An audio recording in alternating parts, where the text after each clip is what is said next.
Corona की नई लहर जब विकराल रूप लेती जा रही है, दिल्ली मुंबई समेत तमाम शहरों में लोगों को अपना शिकार बना रही है, तो ऐसे खतरे भरे हालात के बीच कोरोना वैक्सीन को लोगों के लिए सुरक्षा कवच माना जा रहा है।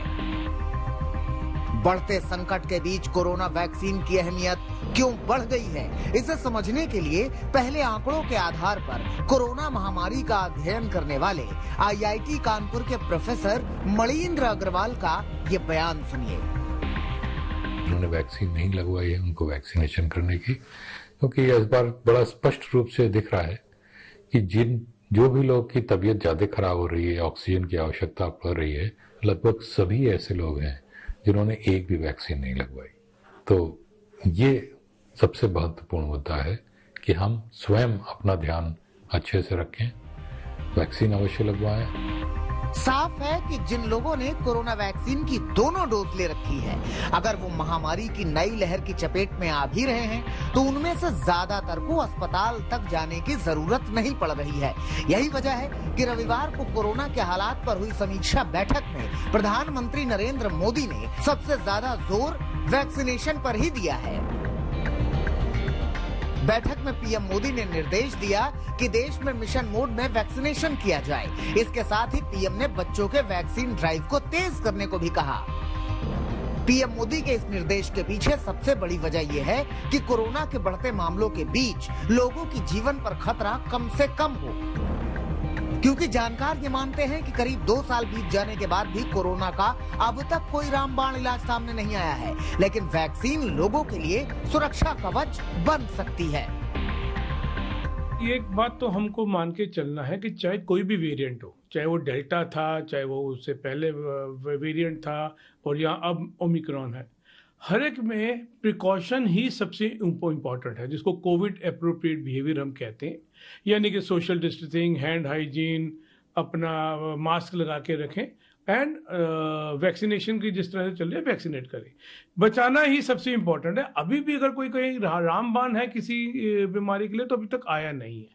कुछ दवाइयां हैं जिसको हम कर रहे हैं, जो प्रयोग के हिसाब से हैं, इमरजेंसी ऑथराइजेशन मिल रही है, लेकिन अगर ये कहीं पूरा 100% ठीक करेगा तो अच्छा है नहीं। इसलिए प्रिवेंशन ही है जो हमको बचा पाएगी।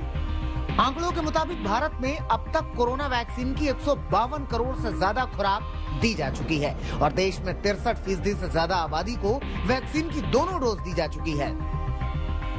अमेरिकी centre for disease control and prevention के आंकड़े भी यही बताते हैं कि वैक्सीन नहीं लगवाने वालों में वैक्सीन लगवा चुके लोगों के मुकाबले संक्रमण का खतरा 10 गुना ज्यादा है, जबकि मौत का खतरा 20 गुना ज्यादा है। उधर कोरोना के खतरे को देखते हुए केंद्र वैक्सीनेशन के साथ साथ स्वास्थ्य सेवाओं को भी मजबूत करने पर जोर दे रहा है, ताकि अगर आने वाले दिनों में संकट बढ़ता है तो लोगों को आसानी से स्वास्थ्य सुविधाएं मिल सके। जिस तेजी से देश में कोरोना के केस बढ़े हैं, उसमें आने वाले कुछ दिनों में भी और उछाल की उम्मीद है। साउथ अफ्रीका का जो हमने प्रारंभ में आकलन किया था, जब भारत का डेटा हमारे पास उपलब्ध नहीं था, तो हम ये मान के चले थे कि जिस प्रकार साउथ अफ्रीका में हुआ वैसे ही भारत में होगा, और उसके अनुसार कुछ प्रोजेक्शन किए थे। लेकिन इंडिया के ट्रेंड देख के बड़ा स्पष्ट है कि साउथ अफ्रीका जैसा हमारे यहाँ नहीं हो रहा है।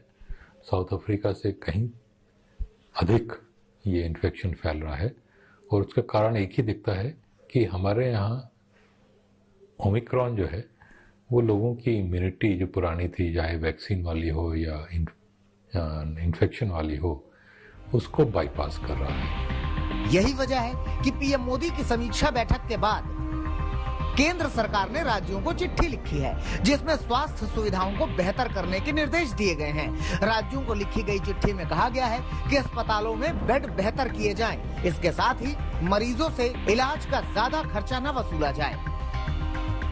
प्रधानमंत्री नरेंद्र मोदी जल्द ही कोरोना संकट पर सभी राज्यों के मुख्यमंत्रियों के साथ बैठक करने वाले हैं। इस बातचीत के दौरान भी उन राज्यों में वैक्सीनेशन तेज करने पर चर्चा हो सकती है जहां वैक्सीनेशन की रफ्तार धीमी है, ताकि वैक्सीनेशन की गति बढ़ाकर लोगों पर कोरोना का खतरा कम किया जा सके।